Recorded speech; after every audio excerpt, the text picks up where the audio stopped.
ரொமாலின் ரொட்டி சாப்பிட்ணுமா, ஹோட்டலுக்கெல்லாம் போகவே வேண்டாம், சூப்பராக வீட்டிலேயே பண்ணலாம்.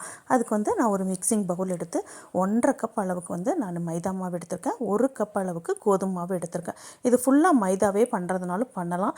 ஆனால் வந்து கோதுமை மாவு பண்ணும்போது கொஞ்சம் சாஃப்ட்னஸ் இன்னும் கொஞ்சம் நல்லாயிருக்கும். இது கூட வந்து ஒரு ஸ்பூன் சால்ட்டு, பேக்கிங் சோடா வந்து ஒரு 1/4 ஸ்பூனு, அப்புறம் சுகர் வந்து 1 ஸ்பூன் வந்து மிக்சியில் நைஸாக அரைச்சி அதையும் ஆட் பண்ணிக்கணும். அதெல்லாம் ஆட் பண்ணி இந்த மாவு கூட இதெல்லாம் நல்லா மிக்ஸ் ஆகிற அளவுக்கு நல்லா கலக்கிட்டு, இது கூட பால் பவுடர் இருந்தாலும் ஆட் பண்ணிக்கலாம். பால் பவுடர் போட்டாலும் நல்லாயிருக்கும். பால் பவுடர் இல்லைன்ற பட்சத்தில் காய்ச்சி ஆற வச்ச பாலை வந்து கொஞ்சம் கொஞ்சமாக ஊற்றி நம்ம சப்பாத்தி பதத்துக்கு கொஞ்சம் அதை விட இலகலாகவே மாவு பிணையணும். அப்போ தான் வந்து நமக்கு ரொமாலின் ரொட்டி ரொம்ப சாஃப்டாக கிடைக்கும். கையில் ஒட்டாத அளவுக்கு நல்லா பிசைஞ்சிட்டு, இப்போ வந்து ஒரு 1/4 கப் வந்து ஆயில் ஊற்றி அந்த மாவை வந்து நல்லா விரித்து விட்டு அதுக்குள்ளே ஊற்றி கொஞ்சம் கொஞ்சமாக பிணையணும். ஏன்னா இந்த மைதான்றனால நல்லா நமக்கு இழுத்து இழுத்து பிசைறதுக்கு வசதியாக இருக்கும்.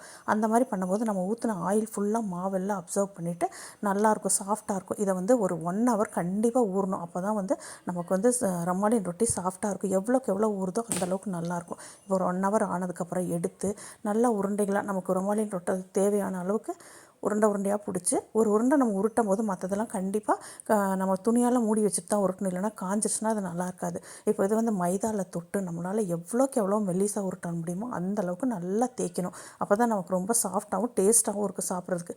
இதை வந்து நம்ம கண்டிப்பாக இரும்புக்கல்லை வந்து நான் வந்து தவா சட்டி இருக்குல்ல, அதை வந்து நான் திருப்பி போட்டு தான் பண்ணுறேன். அது இல்லாதவங்க தோசைக்கல்லில் கூட பண்ணலாம்.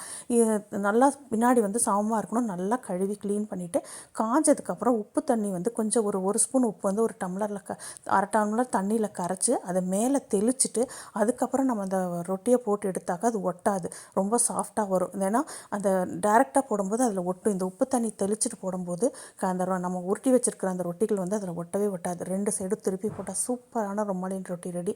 நான் இன்றைக்கி வந்து பன்னீர் பட்டர் மசாலாவோட சர்வ் பண்ணியிருக்கேன். இதை சாப்பிட்றதுக்கு அவ்வளோ டேஸ்ட்டாக இருக்கும். எல்லாருமே ரொம்ப விரும்பி சாப்பிடுவாங்க. கண்டிப்பாக ட்ரை பண்ணி பாருங்கள்.